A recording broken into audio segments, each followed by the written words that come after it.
24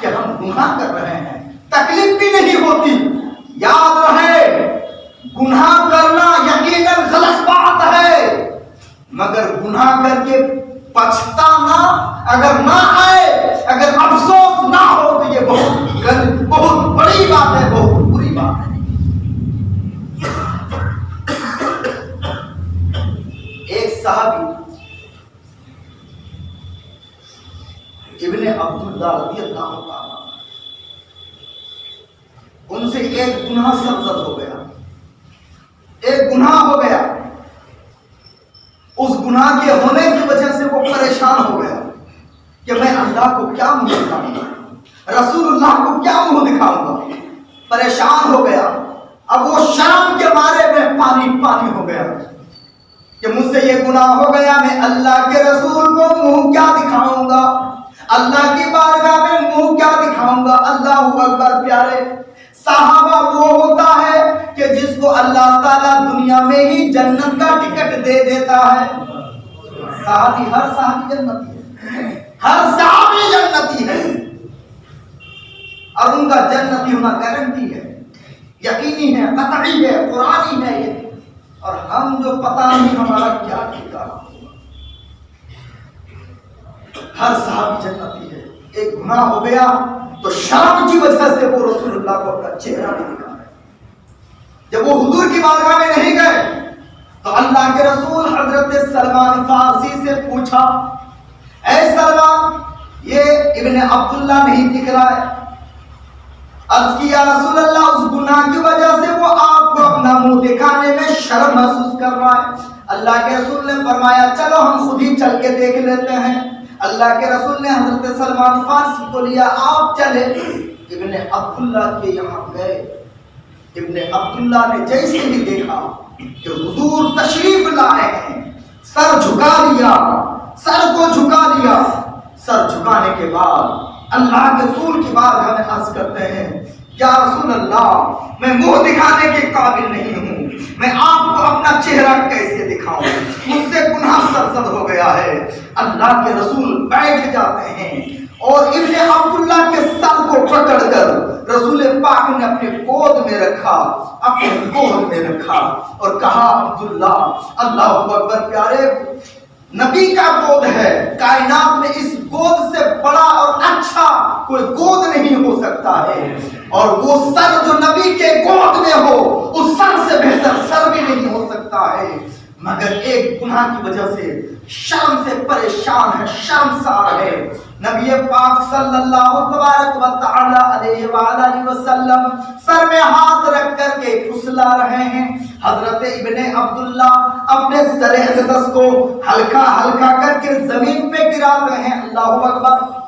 رسول پاک نے ارشاد فرمایا، پوچھا، اے ابن عبداللہ کیا بات ہے، کیوں پریشان ہو؟ میں سر اپنے گود میں لے رہا ہوں، تو زمین پہ کیوں پھیلا رہا ہے؟ ابن عبداللہ نے عرض کی، یا رسول اللہ علیہ السلام، میں گنہگار ہوں، آپ پوری کائنات میں سب سے بہتر ہے، مجھے شرم آتی ہے کہ میں آپ کے چہرے کو دیکھوں، میں نے گناہ کر لیا ہے۔ اللہ اکبر، اس لیے میں اپنا سر نیچے کر رہا ہوں۔ پھر نبی سر اوپر کرتے ہیں، وہ سر نیچے کرتے ہیں۔ اللہ اکبر، اللہ اکبر۔ اسی درمیان اللہ تبارک و تعالیٰ نے جبریل سے فرمایا، اے جبریل، جاؤ میرے محبوب کی بارگاہ میں، اور میرے محبوب کی بارگاہ میں جا کے کہو کہ آپ کا وہ صحابی اگر پوری دنیا بھر، جتنی بڑی دنیا ہے، اتنی بڑی دنیا کو اگر وہ گناہ سے بول کر دے تو اے محبوب، آپ کو وہ اپنا سر دکھانا نہیں چاہتا گناہ کی وجہ سے، آپ کا ادب کرنے کی وجہ سے، کہ میں اپنے آپ کو نبی کو کیسے دکھاؤں گا۔ اے نبی، اے میرے محبوب، اس ادا کو میں نے قبول کر لیا ہے کہ وہ اپنے آپ کو ایک گناہ کی وجہ سے آپ کو اپنا منہ دکھانا نہیں چاہتا، مجھے منہ دکھانے سے وہ شرم محسوس کرتا ہے۔ اس لیے سنو، پیغام سنا دو کہ اگر ابن عبداللہ پوری دنیا کو گناہ سے بھر دے تو تیرے اس ایک ادب کی وجہ سے اس کے تمام گناہوں کو معاف کر دوں گا۔ اللہ اکبر۔ مسکرا اٹھے۔ صحابہ کرام نے پوچھا حضور کیا بات ہے؟ کہا کہ ابن عبداللہ کے لیے ایک میسج آیا ہے اللہ کی طرف سے۔ تو صحابہ کرام نے عرض کی یا رسول اللہ ان کو جگا دیجیے، اگر وہ سنیں گے تو یہ مرتا ہوا بھی زندہ ہو جائیں گے، آپ ان کو سنا دیجیے۔ اللہ کے رسول نے فرمایا اے ابن عبداللہ اپنا سر اٹھاؤ، اپنا سر اٹھاؤ، اللہ نے تمہارے لیے پیغام بھیجا ہے۔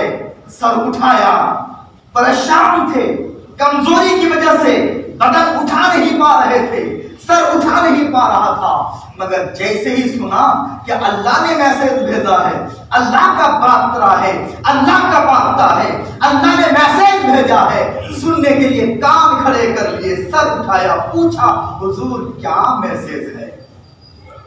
نبی نے فرمایا اللہ فرما رہا ہے کہ اگر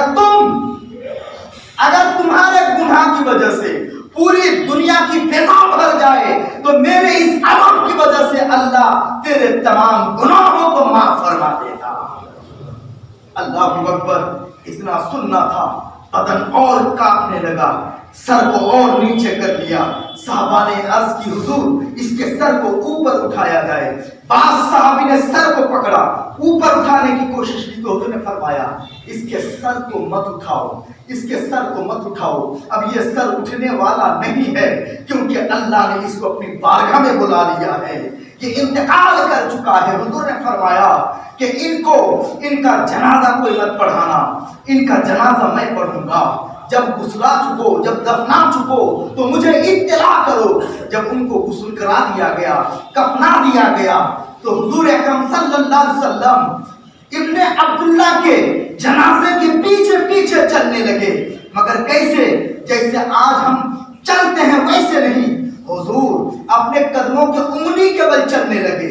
ہم تو پورا پاؤں بچھا کے چلتے ہیں، چلنا تو اسی طرح چاہیے، مگر آج حضور نے چلنے کا انداز بدل دیا ہے، پاؤں کے قدموں کے انگلیوں کے بل چلنے لگے۔ صحابہ کرام نے دیکھا تو تعجب کرنے لگے۔ تعجب تو ہوگا نا، کوئی آدمی اگر انگلی یوں کر کے چلے تو آپ کو تعجب ہوگا کہ کیا بات ہے حضور، کیا بات ہے پیر صاحب، آج آپ اس طرح کیوں چل رہے ہیں؟ تو صحابی نے پوچھا کہ یا رسول اللہ کیا بات ہے، بات سمجھ میں نہیں آ رہی ہے۔ تو اللہ کے رسول صلی اللہ علیہ وسلم نے فرمایا او میرے صحابہ، بات دراصل یہ ہے کہ اس نے ایک گناہ کیا تھا، اس گناہ کی وجہ سے وہ مجھے اپنا چہرہ نہیں دکھا رہا تھا، شرم محسوس کر رہا تھا، میرے ادب کی وجہ سے وہ اپنا سر اونچا نہیں کر رہا تھا۔ اللہ تبارک و تعالیٰ نے اس کے گناہ کو تو معاف کیا ہی ہے، اللہ نے اس پر رحم و کرم کا اتنا دریا بہا دیا ہے کہ آسمان کے کروڑوں فرشتے اس کے جنازے میں آ چکے ہیں، اور پورے مدینے کی پوری زمین میں فرشتے بھر چکے ہیں، پاؤں رکھنے کی جگہ نہیں مل رہی ہے، اس لیے میں انگلیوں کے بل چل رہا ہوں۔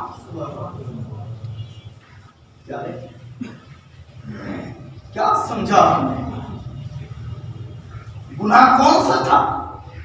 گناہ بس اتنا سا تھا کہ ایک عورت نہا رہی تھی، کپڑے پہن کے نہا رہی تھی، ننگی نہیں نہا رہی تھی، نظر ادھر چلی گئی، احساس ہوا کہ یہ میں نے گناہ کر لیا، اسی گناہ کی وجہ سے وہ اپنے آپ شرم میں ڈوب گئے۔ ذرا دیکھیں تو صحیح، نبی کو کسی نے بتایا نہیں تھا، مگر ان کا عقیدہ تھا کہ میں جو گناہ کر رہا ہوں اللہ کو تو معلوم ہے ہی ہے، انہم علیم بذات الصدور فینبئکم بما کنتم تعملون، تم جو بھی کچھ کرتے ہو اللہ بتا دے گا، مگر عقیدہ یہ بنا کہ ہم جو کام کرتے ہیں، جو عمل کرتے ہیں، اس کا پتہ تو اللہ کو ہے ہی ہے، بلکہ جو ہم کرنے والے ہیں کرنے سے پہلے ہی اللہ کو معلوم ہے، اور اللہ کے کرم سے نبی کو بھی معلوم ہوتا ہے۔ یہاں تک کہ حدیث شریف میں آتا ہے کہ جمعہ کے دن، بعض روایت میں آتا کہ پیر اور جمعہ کو، منڈے اور فرائیڈے، یہ دو دن کو اللہ کے حبیب جناب محمد رسول اللہ صلی اللہ علیہ وسلم کی بارگاہ میں امت کے اعمال پیش کیے جاتے ہیں، امت کے اعمال اچھے بھی برے بھی، بلکہ بعض روایتوں میں آیا کہ ماں باپ کے سامنے اب ان کی اولاد، ان کے بال بچے، ان کی سنتان کے نیک اور برے کام پیش کیے جاتے ہیں ماں باپ کے سامنے بھی۔ جب نیکی دیکھتے ہیں ماں باپ تو خوش ہوتے ہیں، جب اپنے بچوں کا گناہ دیکھتے ہیں تو ماں باپ قبر میں تڑپ جاتے ہیں۔ پیارے ذرا بتاؤ تو صحیح کہ اگر گناہوں کی وجہ سے ماں باپ تڑپ جائیں تو ان گناہوں کو دیکھ کر ہمارے نبی کو کتنی تکلیف پہنچتی ہوگی۔ ایک گناہ، اور یہ گناہ بھی اتنا بڑا گناہ نہیں تھا، زنا نہیں کر لیا تھا، نظر چلی گئی تھی، مگر اللہ کے رسول کے حضور اپنے آپ کو دکھانے سے گناہ محسوس کر رہے تھے، بے ادبی سمجھ رہے تھے، تو اللہ نے یہ انعام دیا کہ ان کی زندگی کے تمام گناہوں کو نہ کیول معاف کیا، آسمان کے کروڑوں فرشتوں کو ان کے جنازے میں بھیجا۔ اے مسلمان، اب 31 نائٹ آنے والی ہے، 31 دسمبر کی رات، گناہوں کی رات، نحوست کی رات۔ اس میں کیا ہوتا ہے؟ آج 24 دسمبر ہے، کل 25 ہے، یعنی کل کرسمس ڈے ہے ان کا۔ میری کرسمس ڈے لوگ اس میں بھی شریک ہوتے ہیں، اور پھر یہ جو 31 نائٹ ہے اس میں ہمارے مسلمان کے نوجوان بچے بھی جاتے ہیں اور اس میں گناہوں میں اس طرح ڈوب جاتے ہیں کہ اپنے آپ کو کھو جاتے ہیں کہ میں ہوں یا نہیں۔ اے مسلمان کے بچوں، اللہ تعالیٰ نے تمہیں یہ جوانی 31 نائٹ میں گناہوں میں ڈوبنے کے لیے نہیں بلکہ راتوں کو جاگ کر گناہوں سے توبہ کرنے کے لیے دیا ہے۔ اے مسلمانوں، ہماری نوجوان نسل تباہ اور برباد ہو رہی ہے۔ ایک تو عیسائیوں کے وہ دین مناتے ہیں، نعوذ باللہ من ذالک، اور عیسائی وہ دین وہ رات وہ مناتے ہیں۔ ان کا مقصد کیا ہوتا ہے؟ ان کا مقصد یہ ہوتا ہے کہ 25 دسمبر کو اللہ تعالیٰ نے حضرت عیسیٰ کو جنم دیا۔ بولیے استغفر اللہ۔ جنم ماں باپ دیتے ہیں، اللہ پیدا فرماتا ہے۔ حضرت عیسیٰ اللہ کی مخلوق ہے، نبی ہے مگر اللہ کی مخلوق ہے۔ وہ تین خدا کو ماننے والے ہیں۔ وہ کہتے ہیں کہ حضرت عیسیٰ کا باپ اللہ ہے اور ان کی ماں اس کی بیوی ہے۔ پڑھیے نعوذ باللہ من ذالک۔ اب تم وہاں کہو گے، کرسمس ڈے میں جاؤ گے، شریک ہوگے اور کہو گے good good, happy happy new year, آپ کہو گے؟ استغفر اللہ۔ اے مسلمانوں سنو، یہ کرسمس ڈے یہ ان کا تہوار ہے۔ جمعہ کے دن کوئی عیسائی نماز پڑھنے نہیں آتا۔ جب 12ویں شریف کو جلوس نکالا جاتا ہے تو کوئی غیر مسلم شریک نہیں ہوتا، کوئی عیسائی نہیں آتا، کوئی بھی نان مسلم اس میں شریک نہیں ہوتا، مگر بدقسمت ہے یہ نوجوان مسلمان کہ غیر مسلموں کے تہواروں میں یہ خوشی خوشی شریک ہوتے ہیں اور اس میں آنند ہوتے ہیں اور وہ سمجھتے ہیں کہ یہ ہمارے لیے خوشی کے لمحات، ڈوب مرنے کی بات، ڈوب مرنے کا یہ مقام ہے۔ اے مسلمانوں یاد رہے، مسلمانوں اللہ تبارک و تعالیٰ کی طرف سے ہمیں جو نیا سال ملا ہے وہ محرم سے ہمارا اسلامی آغاز ہوتا ہے، اسلامی سال کا محرم کی پہلی تاریخ سے۔ یاد رہے 31 نائٹ اور اس کے بعد ہی 1 جنوری، یہ تو عیسائیوں کی تاریخ ہے۔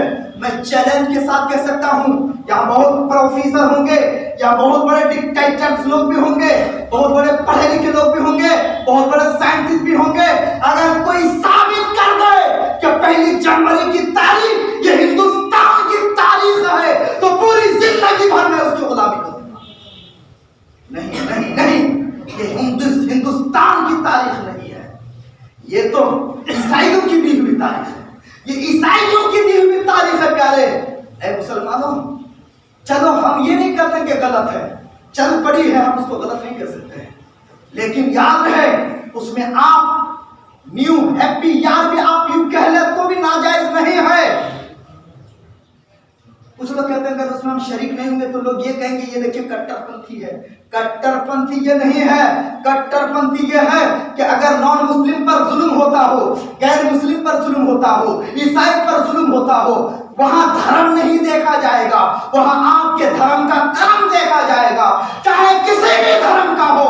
اگر مجبور ہے سہارا دو، بھوکا ہے کھلاؤ، اگر ننگا ہے کپڑا پہناؤ. یہ ہے اس کا ساتھ دینا.